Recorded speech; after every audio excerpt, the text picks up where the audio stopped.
आज आपको नीम का थाना तहसील के अंदर आज हम बात करेंगे ऐसी शख्सियत से जो हिंदुत्व के लिए काम कर रही है। और हम आज जयविलास होटल के अंदर पहुंचे हैं और नीम का थाना के अंदर जो शख्सियत मैं बता रहा हूं, उन्होंने नीम का थाना के अंदर कितने कार्य किए हैं हिंदुत्व के लिए और किस तरह से हिंदुत्व को जागरूक कर रहे हैं, किस तरह से हिंदुत्व को मजबूत कर रहे हैं, अपनी मातृभूमि के लिए क्या क्या कार्य कर रहे हैं, गौ माताओं के लिए क्या क्या कार्य कर रहे हैं। ऐसी शख्सियत जो एक पर्दे के पीछे काम कर रही थी, आज हम उनसे रूबरू होंगे। किस तरह के कार्य वो हिंदुत्व के लिए करते हैं, हिंदुत्व को किस तरह से एक बुलंदियों के ऊपर लेके जाने का उनका विचार है, कैसे उनकी सोच है हिंदुत्व के लिए। हम पहुंचे हैं अभी नीम का थाना और मैं रूबरू करवाऊंगा ऐसी शख्सियत से जिससे आप सोच भी नहीं सकते हैं। आपके सामने हमारे साथ जुड़ रहे हैं विश्व हिंदू परिषद के सीकर जिला अध्यक्ष हैं मनोज जी बंसिया जी, वो हमारे साथ में जुड़े हैं। आज नीम का थाना के अंदर उन्होंने हिंदुत्व के लिए क्या क्या कार्य किए हैं, कैसे गौ माताओं को बचाने के लिए कार्य कर रहे हैं, कैसे हिंदुत्व को बचाने के लिए कार्य कर रहे हैं, किस तरह से इस्लामिक जो लोग हैं वो कैसे आक्रमण कर रहे थे हिंदुत्व के ऊपर, किस तरह से जो लोग एक अपना धर्म परिवर्तन कर रहे थे उनको वापस किस तरह से इन्होंने लाने का काम किया है, किस तरह से गौ माताओं को बचाने का काम किया है। आज इस जिले के अंदर आप ऐसे कभी विचार नहीं कर सकते जो जो काम इन्होंने किए हैं। और अभी हमें पता चला है कि 5 अप्रैल को एक बहुत ही बड़ी शख्सियत को ये बुला रहे हैं यहाँ नीम का थाना में, तो उसके पीछे का क्या इनका मकसद है वो जानेंगे हम मनोज जी बंसिया जी से। सर, द प्रेस टाइम पे आपका बहुत बहुत स्वागत है। जी, आपका भी बहुत बहुत स्वागत, धन्यवाद। सर, आज हिंदुत्व को बचाने के लिए और हिंदुत्व के लिए गौ माताओं के लिए जो आप कार्य कर रहे हैं उसके बारे में हमें कुछ संक्षेप में बताएं। देखिए, हिंदुत्व को बचाने के लिए, गौ माता को बचाने के लिए, सनातन को बचाने के लिए हमारा संगठन निरंतर 1964 से काम करते हुए आ रहा है। जी सर। और आज जो हमारे देश में जो परिस्थितियां बनी हुई है उनके लिए हम आवाज उठाते हैं, हमारे सनातन धर्म के लिए आवाज उठाते हैं, गौ माता के लिए आवाज उठाते हैं, धर्मांतरण के खिलाफ आवाज उठाते हैं। ये सब हम संगठन के नीति के तहत काम कर रहे हैं। सर, आपने यहाँ पुष्पेंद्र जी कुलश्रेष्ठ जी को बुलाया था, उसके बाद में काजल हिंदुस्तानी जी यहाँ पहुंची थी और अभी सुनने में आ रहा है कि सुरेश जी चौहान के जी जो हैं सुदर्शन न्यूज चैनल के जो मालिक हैं, आज हिंदुत्व का बहुत बड़ा एक जो संभाल रहे हैं हिंदुस्तान में। ऐसे ऐसे जो उन्होंने कारनामे किए हैं, ऐसा आपके मन में सर क्या विचार आया कि आज उनको भी आप बुला रहे हैं यहाँ? देखिए, हम संगठन के तहत हमने पुष्पेंद्र जी कुलश्रेष्ठ का कार्यक्रम करवाया, आदरणीय बहन काजल हिंदुस्तानी का करवाया, और अब हमारे नीम का थाना के क्षेत्रवासियों का सौभाग्य है, हमारा सौभाग्य है, संगठन के प्रयासों से सुरेश जी चौहान ने हमें समय दिया है 5 अप्रैल का। हम यहाँ लोगों को अधिक से अधिक हमारी जो संस्कृति, हमारी जो परंपराएं हैं, जो हमारा सनातन धर्म है, उसको हम कैसे आगे लेके जा सकते हैं, किस तरह से हमारे सनातन धर्म पे आघात हुए मुगल काल में जी, कैसे आज हमें क्यों हमारे सनातन धर्म के लिए लड़ना पड़ रहा है। जो धर्म के आधार पर एक देश का बंटवारा हो चुका था, फिर भी आज हमारे देश में हमें हमारे सनातन धर्म के लिए लड़ना पड़ रहा है। वो सब भावनाएं यहाँ के लोगों में अधिक से अधिक प्रबल भावनाएं हों, इसके लिए सुरेश जी चौहान को हम बुला रहे हैं। जी सर, सुरेश जी चौहान के सर एक ऐसी शख्सियत है, क्योंकि नीम का थाना के अंदर आने के बाद में मुझे ऐसा लग रहा है कि कुछ अलग परिवर्तन होने वाला है, तो उसके पीछे आपका क्या मकसद रहेगा? देखिए, सुरेश जी के चौहान के को बुलाने का हमारा मकसद ये है कि हमारे यहाँ क्षेत्र में काफी धर्मांतरण हो रहे हैं ईसाई मिशनरियों के द्वारा जी, मतलब बड़ी संख्या में धर्मांतरण हो रहे हैं। उनको सुनने से, उनके विचार रखने से हम उन चीजों पे हम अंकुश लगाने का प्रयास कर रहे हैं जी। और कुछ इस्लामिक जिहाद जो हमारे आसपास में, जैसे खंडेला है, श्री माधोपुर है, वहाँ आप खंडेला में जाएंगे तो वहाँ आप पर्टिकुलर एक एरिया में आप जा नहीं सकते। जी तो हम उनको यहाँ लाके हम लोगों को बताना चाहते हैं कि हम कमजोर नहीं थे कभी, हमारे पूर्वज कभी कमजोर नहीं रहे और आज भी कमजोर नहीं और है। आज भी हमारे पूर्वज कमजोर नहीं है। हमें जिस तरह से हनुमान जी का कि बल उनको याद दिलाया गया था, वैसे ही हमें हमारा जो स्वाभिमान है, जो हमारे पूर्वजों का त्याग है, जो हमारे पूर्वजों का बलिदान है, जो हमारे पूर्वजों का खून है हमारे, कि वो हमारा उबाल लाए और हम हमारे धर्म के लिए आगे बढ़ के काम करें। सर आज हम देख रहे हैं क्योंकि हिंदुओं को जो जागरूक करने का काम है, तो मुझे ऐसा लग रहा है कि कम से कम भी नहीं तो 70 से 80% जो हिंदू हैं वो जागरूक हो चुके हैं। अपनी जो एक संस्कृति है उसको समझ रहे हैं, अपने धर्म को समझ रहे हैं, अपने जो देवी देवता हैं उनको समझ रहे हैं। अब गौ माताओं के प्रति भी आपने काफी सेवाएं दी हैं। अभी एक ग्वाला के अंदर भी एक कुछ दिन पहले एक मैटर हुआ था, उसमें भी आपने बहुत अच्छी अपनी भूमिका निभाई है और बहुत अच्छा कार्य किया है सर। तो इसके बारे में और क्या कहेंगे आप?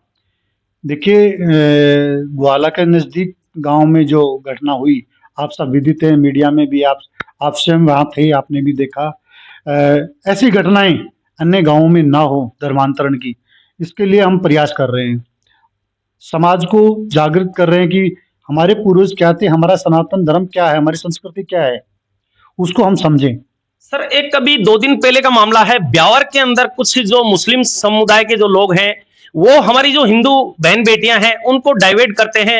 एक नॉर्मल से नॉर्मल जो आज डेंटिंग पेंटिंग का काम करते हैं, हमाली का काम करते हैं, जो गाड़ी चलाने का काम करते हैं, ड्राइविंग का काम करते हैं, वो लोग ऐसे डाइवर्ट करके आज कम से कम 10-15 जो बहन बेटियों का जो एक मामला सामने आ रहा है।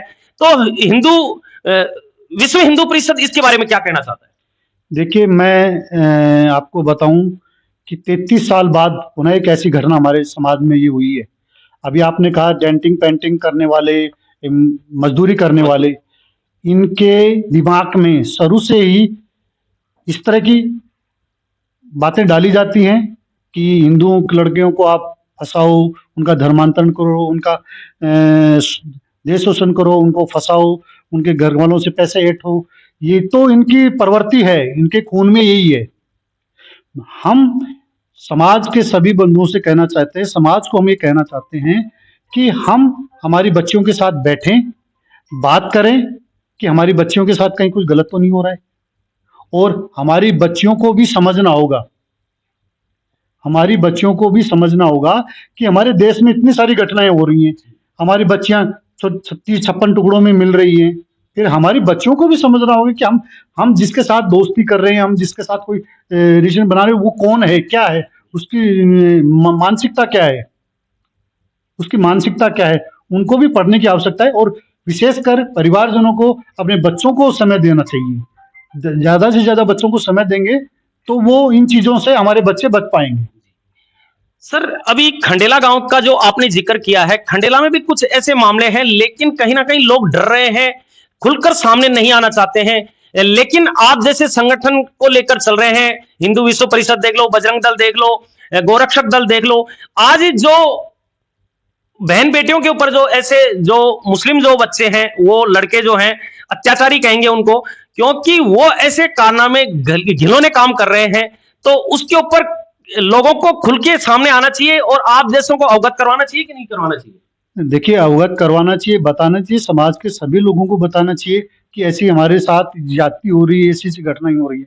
क्योंकि जब तक हम नहीं जागेंगे, हम इनका विरोध नहीं करेंगे, इन घटनाओं को हम नहीं रोक पाएंगे जी हम तभी इन घटनाओं को रोक सकते हैं कि हम इनका विरोध करें। समाज ये कहूंगा कि इनकी दुकानों पे भी किसी हिंदू को एक चीज की खरीदने की आवश्यकता नहीं है। क्यों कि ये जो काम करते हैं वो हमारे ही धर्म के खिलाफ फिर ये पैसा यूज करते हैं, हमारे खिलाफ उनका पैसा यूज होता है। बिल्कुल मनोज जी ने बात जो बताई है, आज सभी को जो हिंदुत्व के जो लोग हैं, हिंदू धर्म को मानने वाले जो लोग हैं, वो खुलकर सामने आने चाहिए और जो बातें हैं वो बतानी चाहिए, ताकि उसके खिलाफ आवाज उठ सके, उसके ऊपर अंकुश लग सके। और सर जो 5 तारीख को आप कार्यक्रम कर रहे हैं, कितने बजे का? हमारे जो दर्शक हैं बहुत इच्छुक हैं, क्योंकि सुरेश जी चौहान के जी सर को सुनने के लिए लोगों में एक जुनून पैदा हो जाता है, उनके नाम से ही जुनून पैदा होता है। तो सर कितने बजे का कार्यक्रम 5 अप्रैल को रहेगा, क्या व्यवस्थाएं रहेंगी? देखिए 5 अप्रैल को बहुत बड़ा, आज तक के जितने कार्यक्रम हुए उससे बहुत बड़ा भव्य कार्यक्रम होगा। हमारी कुछ और भी चीजें हैं जो अभी हम मीडिया में नहीं लाएंगे, आने वाले समय में वो सब आ जाएंगी। शाम को 6:30 बजे कार्यक्रम रखेंगे और उनका उद्बोधन होगा। हम गांव-गांव, ढाणी-ढाणी जाएंगे, प्रचार प्रसार करेंगे और अधिक से अधिक संख्या में लोगों को लाएंगे। और एक जो अभी प्रयागराज कुंभ में जितने भी हमारे नीमका थाना क्षेत्र से जो लोग गए हैं कुंभ नहाने, उनको सुरेश जी के द्वारा दुपट्टा पहना के सम्मानित भी हम करवाएंगे। जी सर, ये भी हमने सोच रखा है। जी बहुत बढ़िया। आज देख सकते हैं, मुझे शायद इतने दिन हो गए देखते हुए, लेकिन जो मनोज जी बंसिया जी यहाँ से जो एक आवाज उठा रहे हैं, हिंदुत्व के लिए जो कार्य कर रहे हैं, शायद ही कोई सामने चेहरा ऐसा आया होगा। लेकिन कुछ बातें हैं जो मीडिया के सामने अभी प्रदर्शित नहीं करना चाह रहे हैं। कहीं ना कहीं इनके मन के अंदर कोई एक ऐसे विचार होंगे, कहीं ना कहीं इनके मन में कुछ ऐसी और भावनाएं होंगी, लेकिन आज ये मीडिया के सामने कहने से थोड़ा सा उसको अलग डाइवर्ट कर रहे हैं। लेकिन आपके सामने जरूर आएगी जो बात है वो।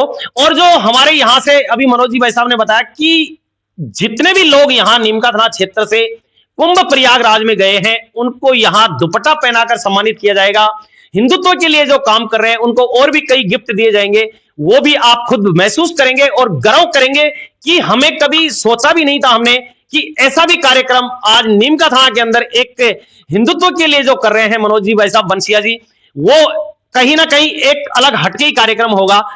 5 अप्रैल को आप देखना न भूलें, 6 बजे से जो कार्यक्रम है, ज्यादा से ज्यादा लोग पहुंचे और ज्यादा से ज्यादा यहां अपनी हाजिरी दें। भाई साहब कुछ और भी कहना चाह रहे हैं, हम उनसे भी कुछ पूछ रहे हैं। जी सर। मैं आपके माध्यम से आपके दर्शकों को ये कहना चाहता हूं, अभी जो मूवी जो फिल्म आई है छावा, उसके भी 2 शो विश्व हिंदू परिषद के द्वारा फ्री में हम दिखाने जा रहे हैं, जिसमें जो हमारी नवी पीढ़ी है, जो 10वीं 11वीं 12वीं फर्स्ट ईयर के स्टूडेंट हैं, हमारी जो बच्चियां हैं, उनको हम 2 शो निःशुल्क अभी हम दिखाने वाले हैं। पिक्चर के छावा, जो शिवाजी के पुत्र थे संभाजी महाराज, उसके ऊपर कैसी उनको यातनाएं दी गई, किस तरह से वो सनातन धर्म के लिए लड़े, स्वराज के लिए लड़े।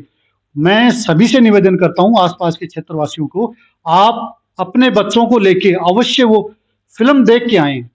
आपकी रूह कांप जाएगी वो फिल्म देखने से कि हमारे पूर्वजों के साथ किस तरह से अत्याचार हुए, लेकिन वो अत्याचार सहने के बाद भी उन्होंने धर्म परिवर्तन नहीं किया। आज जो छोटे से लालच में अपना धर्म परिवर्तन कर रहे हैं, मैं उनको एक कहना चाहता हूं, अगर आज आप एक छोटे से लालच में धर्म परिवर्तन कर रहे हैं, तो आप अपने पूर्वजों को कलंकित कर रहे हैं। आपके पूर्वजों ने इतना बलिदान दिया, इतनी यातनाएं सहने के बाद भी धर्म को परिवर्तन नहीं किया, और हम छोटे से लालच में अपना धर्म परिवर्तन कर रहे हैं। इसलिए मैं अपने बच्चों को, मैं भी जाऊंगा मेरे बच्चों को लेके, और समाज के सभी हिंदू भाइयों से, बहनों से, माताओं से मैं निवेदन करता हूं कि ये मूवी आप अपने बच्चों को, परिवार को साथ लेके अवश्य देख के आएं। और हम अभी 1-2 दिन में अनाउंस करने वाले हैं कि ये हम सभी के रजिस्ट्रेशन करेंगे, सभी के मोबाइल नंबर वो लेंगे, और 2 शो हम फ्री में अभी दिखाने वाले हैं, यो विश्व हिंदू परिषद की ओर से। बहुत अच्छी बात कही है भाई साहब ने कि छोटे से लालच के अंदर अपने पूर्वजों को कलंकित न करें, क्योंकि धर्म परिवर्तन, आप जब छावा पिक्चर देखेंगे, भाई साहब ने कहा है, क्योंकि दिल उनका भी भावुक हो चुका है। बहुत अच्छी बात बताइए, क्यों इतना ये व्याकुल है? क्योंकि आज हिंदुत्व को समझना होगा, हिंदू धर्म को समझना होगा, हिंदुत्व के लिए किस तरह से काम करना है वो समझना होगा। और जो 2 शो हैं, भाई साहब ने बताया कि जो फ्री हैं वो अभी आपको बता दिए जाएंगे द प्रेस टाइम के माध्यम से भी, और चैनल के जो हमारे जो पत्रकार बंधु हैं वो भी आपको बताएंगे। 5 तारीख को विशेष से जो कार्यक्रम होगा, सुरेश जी चौहान के सर का रामलीला मैदान नीमका थाना में, इतना भव्य प्रोग्राम होगा कि आपने कभी भी सोचा नहीं होगा, और डायरेक्ट लाइव चलेगा सुदर्शन न्यूज चैनल पे। देखना न भूले। सुभाष सैनी के साथ। जय हिंद, जय भारत, जय जवान, जय किसान।